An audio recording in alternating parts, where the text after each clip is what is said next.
In the shadowed halls of history, there exists a faith so subversive and intellectually challenging that two of the most powerful institutions of the Middle Ages, the Roman Catholic Church and the Eastern Orthodox Church, collaborated in a centuries-long effort to erase it from memory.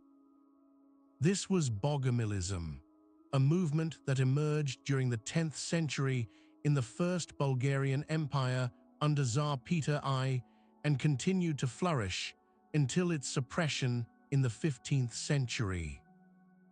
The roots of Bogomilism can be traced back to the socio-political turmoil of 10th century Bulgaria. After the exhausting military campaigns of Tsar Simeon the Great, his son Tsar Peter I inherited a state fractured by feudalism and heavy taxation. The Slavic peasantry felt increasingly alienated from both the ruling boyars and the clergy, who were seen as corrupt and self-indulgent. It was within this context that Bogomilism found fertile ground. A village priest named Bogomil is credited with founding the movement. His name, a compound of bog, god, and mil, dear or beloved, translates to beloved of God. Some historical accounts suggest his name may have been a title assumed by the founder rather than a personal name. Regardless, the Bogomils quickly gained adherents with their radical theology. At its core, Bogomilism is a dualistic faith that fundamentally reinterprets the nature of creation and the identity of evil.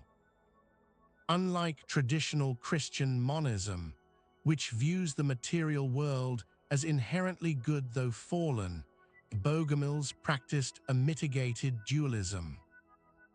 They believed that the visible, physical world was not created by the high god, but by an evil deity or fallen angel, often referred to as Satanael.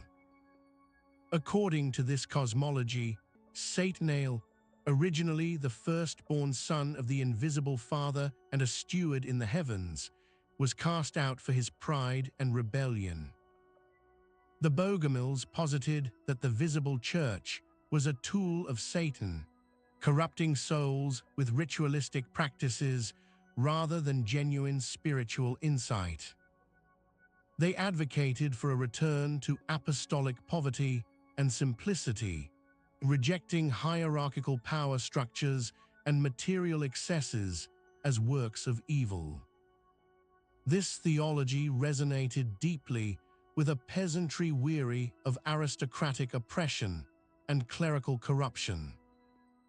The movement's impact was far-reaching, bridging ancient Gnostic traditions with the later Protestant Reformation. Bogomilism spread rapidly across the Balkans, challenging both Catholic and Orthodox authorities. It was seen as heresy not just because of its dualistic theology, but also because it undermined the ecclesiastical legitimacy of the ruling powers. The suppression of Bogomilism was brutal and prolonged.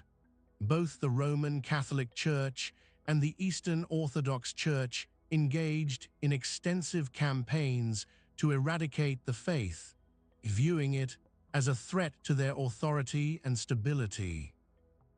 These efforts included theological debates, public executions, and forced conversions. Despite these measures, Bogomilism persisted for centuries, adapting and evolving under various guises. The legacy of Bogomilism is complex yet undeniable. It questioned fundamental tenets of mainstream Christianity, paving the way for later reform movements that sought to return to a purer form of faith. Even today, traces of Bogomil influence can be found in esoteric traditions and modern theological debates about the nature of evil. In exploring the history of this erased religion, we uncover not only a fascinating chapter in medieval European history, but also a poignant reminder of the power of ideas and the lengths to which authorities will go to suppress them.